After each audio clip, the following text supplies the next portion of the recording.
दोस्तों नमस्कार। दोस्तों मैंने पिछली वीडियो में आप लोगों को गैस गीज़र की पार्ट्स की फुल नॉलेज दी थी मैंने, और मैंने कहा था कि अगली आने वाली वीडियो में मैं आपको रिपेयरिंग भी बताऊंगा।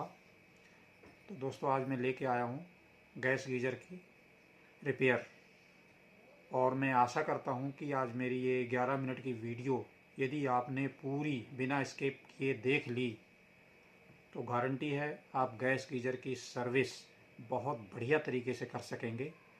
कोई भी आपको समस्या नहीं आएगी। मुझे नहीं लगता है कि यूट्यूब पे आपको कोई ऐसी गैस गीज़र के सर्विस की जानकारी विधिवत तरीके से बताई हो। बहुत ही सरल तरीके से मैंने आपके अगले 11 मिनट में क्लियर कर दिया है। और चलिए आपको वीडियो दिखाते हैं।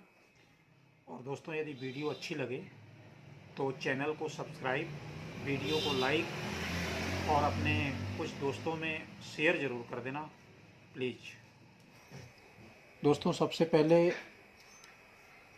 जो इनपुट की नली होती है, जहाँ से पानी इनपुट होता है, पानी घुसता है गीज़र में, इसमें एक मैग्नेट की गोली होती है। और जैसे ही पानी का प्रेशर पड़ता है, मैग्नेट ऊपर आता है सेंसर के सामने, और जैसे ही इस सेंसर के संपर्क में मैग्नेट आता है, यह स्विच ऑन होता है। स्विच ऑन होने से सीधे गीज़र की सप्लाई चालू हो जाती है,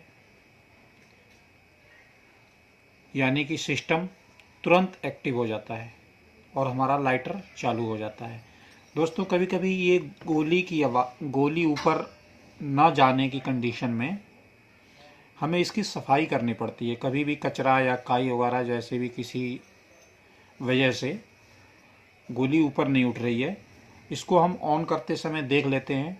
जैसे ही ऑन करते हैं गोली ऊपर जाती है, जैसे ही बंद करते हैं गोली नीचे गिरती है, जिससे एक खट की आवाज़ आती है।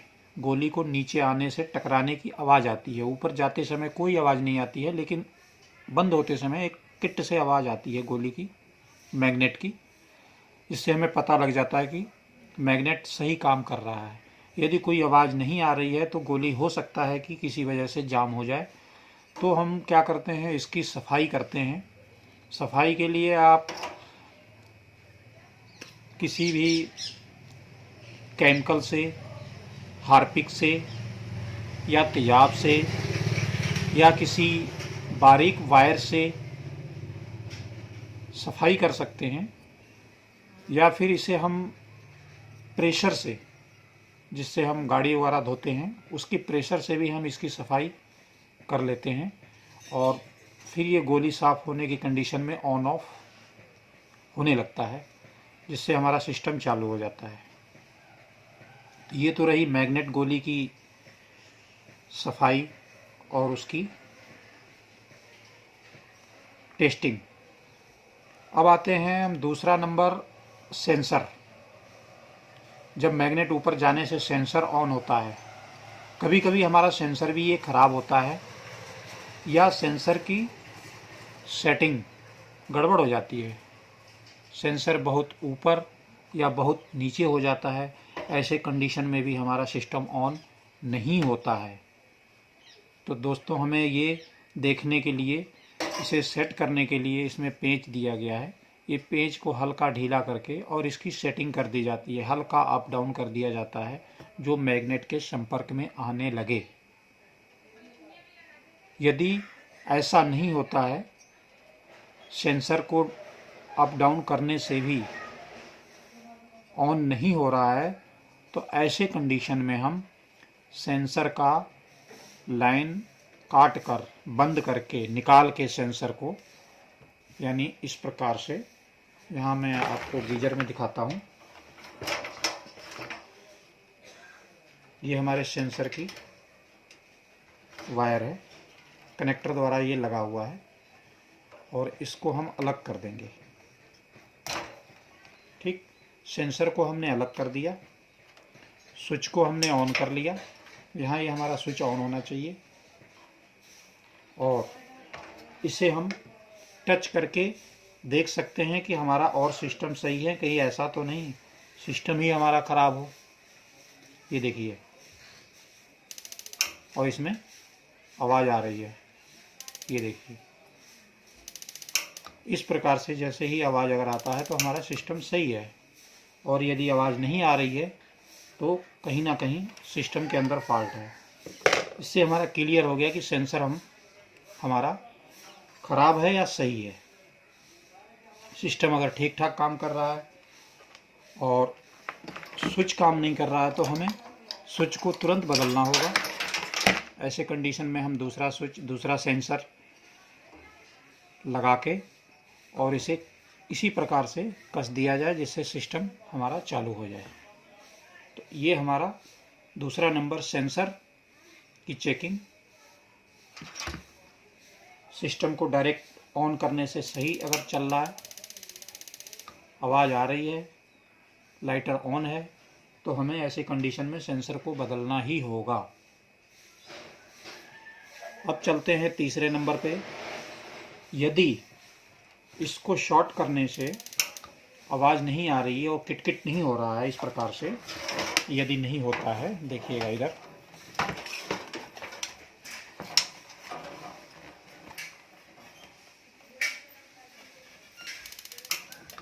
इस प्रकार से अगर आवाज़ लाइटर की नहीं आ रही है तो हमको कहीं ना कहीं सप्लाई में फॉल्ट या सेल में या सेल चैम्बर में फॉल्ट हो सकता है। तो इसके लिए दोस्तों हमें सबसे पहले सेल को चेक करना चाहिए। सेल को हम मल्टीमीटर की मदद से 1.5 वोल्ट की सप्लाई चेक कर सकते हैं, और यदि सेल हमारा सही है तो हम इसके चैम्बर की कनेक्शन या अंदर की पत्तियों को, आप देख सकते हैं ये पत्तियां लगी हुई हैं सेल के लिए, ये सेल चैम्बर है। कभी कभी इनमें कार्बन आ जाता है, इनमें कार्बन आने की वजह से सप्लाई हमारी नहीं जाता है और जिससे सिस्टम हमारा ऑन नहीं हो पाता है। और कभी कभी ये चैम्बर के अंदर जो पत्तियां हैं इनमें भी जंगाल आने से समस्या आती है। हमें इन पत्तियों को रेगमाल या पेचकस के नोक से या किसी भी नुकदार सिस्टम से आप इसकी सफाई करें। यदि फिर भी नहीं हो पाता है तो सेल चैम्बर को चेंज ही करें, क्योंकि अधिक कार्बन आ जाने से या जंगाल आने से आपको बार बार समस्या आएगी ही आएगी। तो इस सेल चैम्बर को चेंज करना ही अच्छा है। ये कोई बहुत महंगा नहीं होता है, सस्ता आइटम है जिससे हमेशा की समस्या को दूर किया जा सकता है। अब चलते हैं चौथे नंबर पे, रिले पे।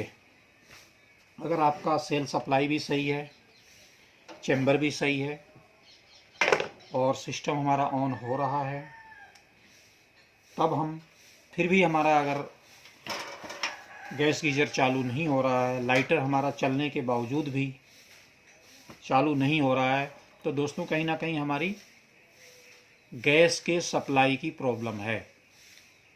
गैस ना जाने से लाइटर भी चलेगा लेकिन उसमें फायर नहीं होगा, क्योंकि गैस की सप्लाई आ नहीं रही है तो आग जलने का कोई मतलब ही नहीं है।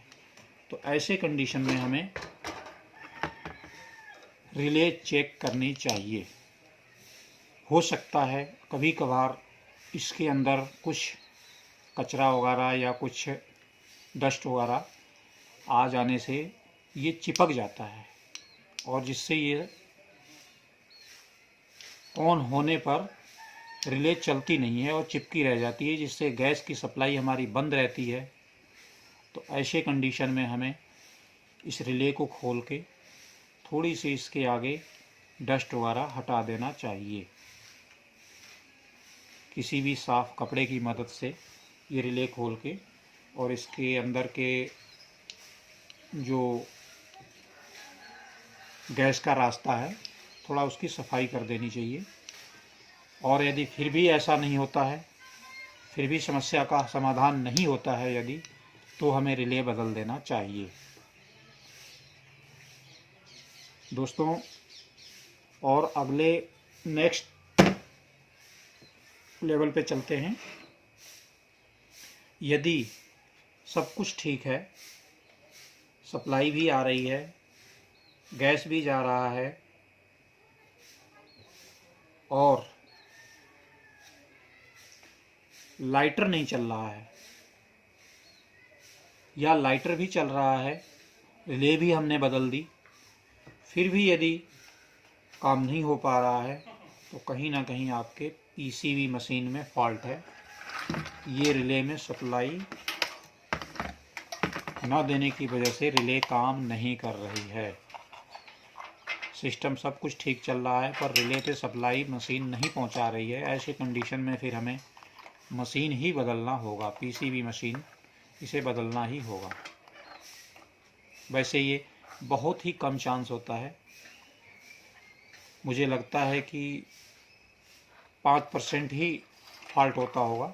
95% तो हमारे जो हम पहले बता चुके हैं यही फॉल्ट होते हैं।